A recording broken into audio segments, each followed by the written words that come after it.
나누도록 하겠습니다. 선교적인 어떤 성경적인 정신교 전략으로서 이야기를 드리는데, 저희들이 이제 알고 있는 조직 신학자 루이스 벌코프는 자신이 쓴 어떤 선교사 바울이라는 책에서 이제 구약의 여호수아의 전략을 사실 언급을 하고 있습니다. 여호수아가 가나안 정복을 할 때 무계획적이 아니라 전략적으로 수행했다는 것에 이제 초점을 맞추고 있는데요. 사실 여호수아의 첫 공격이 중앙지대의 헷 족속과 브리스 족속이 대상이었습니다. 근데 중앙의 맥이 끊어져서 서로 연합하게 될 수가 없는 어떤 남쪽과 북쪽 지대의 가나안 족속들이었는데요. 이것은 이후로 각계로 이제 격파를 하게 됩니다. 그러면서 가나안 정복의 대가업을 이루게 되는 것을 저희가 알고 있습니다. 그래서 또 볼코프는 또 지적을 하기는 신약 성경에서는 누가복음에 대한 이야기를 하고 있습니다. 14장 28절 30절에 예수님께서 망대 비유를 하십니다. 그래서 예수님이 비용을 계산하지 아니하고 기초만 쌓고 중단하는 것은 어리석은 일이지 않는가라고 반문하고 계시지 않습니까? 그래서 또 31절에서 33절 이야기를 보면은 예수님은 1만으로 2만의 대적을 물리칠 방도가 없을 때는 화친을 청함이 현명한 일이라고 분명히 말씀하고 있으십니다. 그래서 이 말은 하나님의 일을 하는 데서도 물질이나 시간, 주어진 요소들을 무계획적으로 즉흥적으로 임의로 하라는 말씀은 분명히 아닌 것으로 저희들이 해석을 할 수가 있다는 것입니다. 기도와 동시에 두드리고 찾는 열망함이 필요하다는 이야기를 지금 하고 있는데요. 그래서 성령의 전적인 인도하심 하에서 하나님의 은혜를 구함과 동시에 또 사역의 전략을 또 적극적으로 개발하는 것이 하나님의 뜻과 부합되는 것이라고 좀 말할 수가 있다는 것입니다. 그래서 하나님 주권과 어떤 주권적인 그 경륜의 신앙적인 확신을 가질 것을 이제 말하고 있는 것입니다. 그래서 하나님의 주권은 영적인 차원에만 머무는 것이 아니라 그분이 창조하신 어떤 피조 세계의 어떤 보존과 어떤 섭리와 통치 속에서도 계속 이루어지고 있다는 것을 말씀을 나누고 있는 것입니다. 그리고 질서의 하나님은 성경 속에서 어떤 전략의 필요성과 원리를 분명히 보여주고 계신다는 것입니다. 선교 역사 가운데 거듭난 어떤 주님의 자녀들이 어떤 그들 나름대로의 어떤 계획과 전략으로서 최선을 다해서 선교 사역에 임한다는 것을 보게 되는데요. 그렇지만은 또 이들은 또 그것에만 머무른 것이 아니라 성령의 인도하심과 간섭하심을 간절히 구했다라는 것입니다. 사실 어떤 불신 세계에서의 시장 경제 원리는 어떤 마케팅 판매 전략이나 어떤 산업 전략은 근본적으로 선교 전략이 다르다는 것은 바로 성경적 전략과의 어떤 차이점이라고 이야기를 할 수가 있다는 것입니다. 그래서 거듭난 이후에 성도의 어떤 판단과 계획만으로는 충분하지 못하기 때문에 성령의 인도하심을 강구하는 어떤 초자연적인 영역과 균형을 이루게 하는 결국은 성경적인 전략이 되어지는 것입니다. 그래서 이러한 점에서 둘의 어떤 균형과 필요성을 인식해서 선교 전략에 관해 어떤 살펴볼 필요가 있다는 것입니다. 그래서 사도 바울의 선교 전략에 대한 선교학자들의 연구와 견해를 우리가 나누어 볼 수 있겠는데요. 바울의 선교 전략을 보면서 바울이 그가 사도로서 계시적인 권위에 근거해서 후대 교회의 어떤 선교 원리와 전략에 중요한 지침을 제공한 것으로 우리가 생각을 할 수가 있겠는데요. 여기서 이제 롤란 알렌이라는 선교학자와 스피어, 길랜드, 헤셀그레이버, 그린이라는 미국 풀러 신학교나 어떤 미국 트리니티 복음주의 신학교에서 선교 신학자 분들을 한 5분 정도의 이야기를 의견을 나누면서 바울이 어떻게 선교 전략했다는 부분들을 짧게 아마 간략히 보도록 하겠습니다. 롤란 알렌은 선교사님이면서 이제 선교학자이십니다. 이분이 실제로 1895년에 1903년에 중국 선교사로서 사역을 하셨습니다. 그래서 세 가지 질문에 대한 답변 형식으로 바울의 전략을 이야기를 하고 있습니다. 왜냐하면 바울에게 과연 전략이 있었는가에 대한 질문입니다. 그리고 선교의 뭐 특정 대상이 있었는가 하는 질문입니다. 그러면서 또 세 번째로는 선교의 사회적, 종교적, 도덕적 요인이 있는가 하는 질문입니다. 바울에게 선교 전략이 있었습니까 하는 것을 첫 번째로 이야기를 하면서 로마서 15장 23절을 지적하면서 바울에게 분명한 선교 전략이 있었음을 그는 이야기를 하고 있습니다. 왜냐하면 바울이 선교했던 대부분의 지역이 로마 제국의 행정구역이자 교통의 중심지였고 국제교역의 중심지였던 그 사실을 지적하고 있는 것입니다. 그래서 바로 이러한 전략 지점을 교두보로 해서 당시 도시 주변의 소도시나 어떤 시골 지역을 대상으로서 하나의 어떤 그 지점을 중심으로 어떤 이제 확장이 되는 방사 원식의 어떤 선교를 실시했으면 뭐 선교학적으로 이야기하면 이것은 뭐 원심력적 선교라고 하지 않습니까? 그래서 도시에서 세계로 또 선교를 시도했다는 것을 더 크게 보면 그렇게 이야기를 나눌 수가 있겠습니다. 그래서 이러한 점에서 사도 바울은 이제 고린도나 에베소를 중심으로 해서 소아시아 선교를 마쳤고 나아가 또 이제 스바나 스페인 선교를 위해서 로마로 가기를 원하는 그런 전략적인 접근을 하고 있다는 것입니다. 알렌의 이야기가 그렇고요. 계속적으로 또 알렌은 지적한 것은 바울의 선교 전략적 접근에 대해서 또 대물을 필요가 있는데요. 어떤 선교지의 대도시에 장기적으로 머무는 바울처럼 전략적인 측면에서 교두보를 확보하려는 것인가 아니면 어떤 편안함과 사역자로서의 어떤 그런 타문화권 정의에 희생을 줄이기 위한 생존의 방편으로 전략이 없이 있는가 하는 것을 한번 중요하게 질문을 해볼 필요가 있는 것 같고요. 둘째는 이제 알렌 같은 경우 선교의 특정 대상이 있었는가 하는 점을 이제 지적을 하고 있는데요.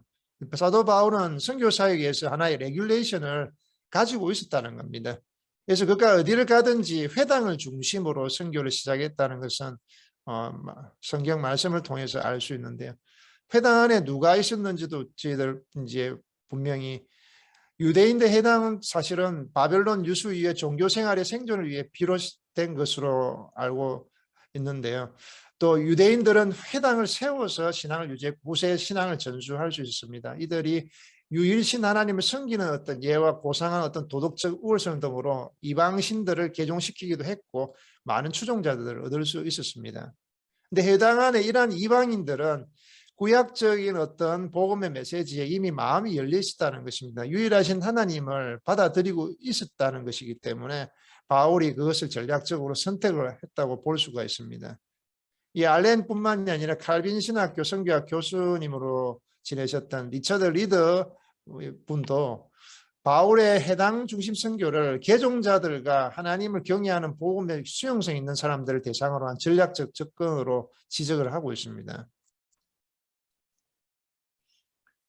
선교현지에서 외부 변화에 민감성 있는 어떤 수용성 있는 그런 민족이 발견이 되어진 것과 천재재해나 어떤 전쟁 등으로 기존 가치의 어떤 체계의 붕괴로 인해서 복음의 개방적인 민족에 대한 선교를 위해 전략적인 접근이 반드시 이루어져야 할 부분으로 보여집니다. 그래서 한국의 게일 선교사님이 또한 1905년대 어떤 한국교회 성장을 이야기를 하십니다. 당시에 중국이 몰락이 되어지고 유교 문화권이 쇠퇴가 되어집니다. 그리고 일본이 신흥 강대국으로 성장하게 됩니다. 그러면서 한국인에게 서구 문물에 대한 어떤 동경과 동시에 복음으로 개방되는 계기를 마련해 왔다는 이야기를 하시면서 이것이 한국교회 성장의 한 요소로서 역할을 했다고 한 그런 진단이 있었습니다. 그리고 알렌은 또 선교의 사회적, 종교적, 도덕적 요인이 있는가라는 것을 이제 되묻고 있는데요. 알렌은 당시 어떤 헬레니즘 문명하에서 민족 종교의 발흥으로 인해서 일반 서민들이 귀신의 존재를 인정하고 있음을 지적하는 것입니다. 당시 로마 사회를 저희들이 뭐 아시는 것처럼 노예제도, 뭐 검투시합을 절개하는 그 잔인함과 매우 흉포함이 있었습니다. 그런데 그것 때문에 사회적인 어떤 도덕적인 기반이 무너지게 되었음을 지적하고 있는 것입니다. 그러면서 이러한 제요인들이 일반 서민들이 복음을 받아들이는 데 있어서 마음이 동요되고 흔들렸기 때문에 복음을 수용성 있게 받아들일 준비가 되었다라고 그렇게 이야기를 하고 있는 것입니다. 그래서 이를 한국교회 초기 시기의 역사를 봐도 아주 좀 비슷한 양상으로 생각할 수가 있겠는데요. 왜냐하면 당시 민족 종교인 샤머니즘의 그런 어떤 영향력이 컸지 않습니까? 유교 가치관이 쇠퇴하면서 토속적인 뭐 샤머니즘의 그런 영향들은 귀신을 섬기게 했고, 우리 뭐 예수 단주라고 그러지 않습니까? 그런 귀신 단주 뭐 이런 것들, 그것들로 인해서 복음이 전파될 때 오히려 좀 더 큰 저항감이 없이 받아들일 수 있는 요인이 되었고, 오히려 그것을 이제 헐버트 선교사님이나 블레어 선교사님들이 지적을 한 것입니다. 그래서 뭐 현재에도 선교가 쉽게 이루어지는 지역을 연구했을 때는 애니미즘, 즉 정령 숭배에 빠져 있는 그런 사회를 확인하게 될 수 있는 것이 결코 우연한 일이 아니라는 것입니다. 그리고 스피어 박사님인데요. 미 장로교의 어떤 극동 지역 선교 총무로 사역을 하신 분이에요. 특히나 그 당시에 1900년에 한국 선교사님들을 관할하는 책임자이셨습니다. 그래서 그분이 인간 바울의 연구라는 책을 써서 보면 바울 선교 전략 7가지를 소개합니다. 첫 번째로는 바울은 단독 선교가 아닌 팀 선교를 했다는 것을 지적하고요. 그리고 반드시 지역교회에 토착교회를 키웠다는 것 이야기를 하고 있었습니다.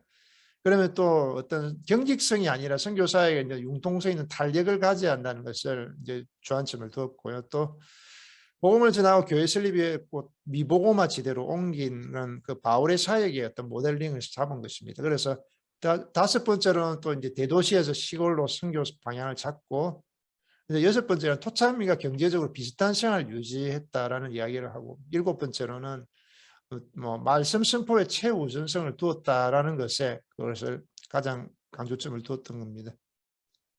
그래서 이제 팀 선교에 대해서는 성경을 보아도 어떤 단독적인 사역을 이야기를 하고 있지 않고 있고, 예수 그리스도께서 교회 머리로 각 지체를 관장하여 지체는 그리스도 안에서 상호 유기적으로 은사로 어떻게 서로 연결되어 있는 것을 보게 되는데, 결국 우주적인 교회 같은 경우도 이러한 원리들이 확장이 되어서 적용이 되었다는 부분들을 볼 수가 있습니다. 그래서 이 선교라는 것이 어떤 서로 연합하여서 각자의 은사를 인정하는 팀을 이루어야 하는 것으로 이 스피어 박사님은 강조를 하고 있습니다.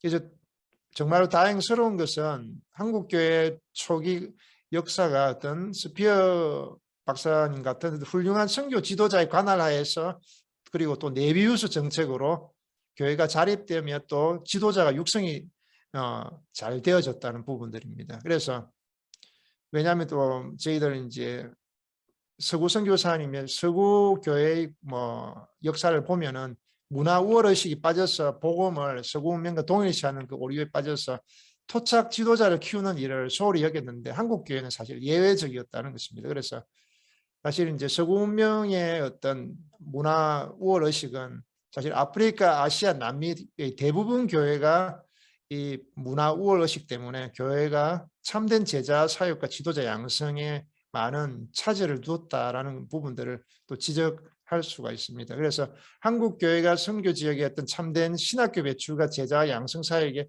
다 관심을 갖고 힘을 쏟아야 할 것으로 보여지는 부분들이 있습니다. 아프리카 남아공화국 같은 경우도 좀 그런 부분이 많은 것 같습니다. 사실 어떤 신학교 교육이 많이 부족하고 어떤 목사 안수를 신학교 졸업 없이 주는 그런 허위라고 그럽니까? 잘못된 그런 목사 안수를 하는 그런 부분도 있어가지고 아프리카에는 아직까지도 조상 숭배의 문제가 많이 걸려 있어서 많은 교회들이 조상 숭배하는 교회가 있었기 때문에 혼합주의 교회들이 많이 지금 양산이 된 그런 상황에서 신학교 재교육이 들어가야 되지 않는가, 그런 생각을 한번 해보았습니다. 그리고 길릴랜드 교수님은 아프리카권 담당 교수인 풀러 신학교에서 아프리카권 담당 교수를 지내신 분입니다. 근데 그분이 이제 바울 전략에 대한 분석을 이제 바울 신학과 선교라는 책에서 하셨는데, 바울의 어떤 선교사의 인격 문제에 대해서 말씀을 하고 계십니다. 그래서 바울은 권위나 지배의식이 없었고 일보다는 인간관계를 중시했다는 사실에 또한 초점을 맞추고 있습니다. 헤셀 그레이브라는 이제 트리니티 신학교 선교신학 교수님으로 지내신 이분은 바울의 동시문적 모델을 소개하고 있습니다. 이때 바울의 선교 사역에는 후대 교회가 그대로 따라갈 수 있는 선교 모델이 있다는 것인데요. 그래서 선교사의 부름에서 선교사 위임이나 어떤 현지인들과의 관계, 메시지의 적응, 그 청중의 개종이나 토착교회 설립과 지도자 위임 후에 또 선교교회와 피선교교회 간의 어떤 관계, 파트너십, 그것을 가정하에서 바울의 어떤 선교 전략을 총칭하고 있습니다. 그러면서 바울의 복음 메시지의 어떤 적응과 효율을 어떤 타문화권 전달이라는 그런 관점에서 분석을 하고 있습니다. 마이클 그린이라는 어떤 런던 대학교 신학부 학장이신 분인데요. 이분이 초대교회 선교방 4가지를 소개하면서 이제 그 이야기를 하면서 대중선교로서 이제 회중전도, 노방전도, 간정들을 열거하고 또 가정선교, 개인선교, 문서선교까지를 언급을 하고 있습니다. AD 4세기부터 6세기까지 영국의 아일랜드를 중심으로 한 선교 운동이 이제 유럽 대륙으로 확산이 되는데요.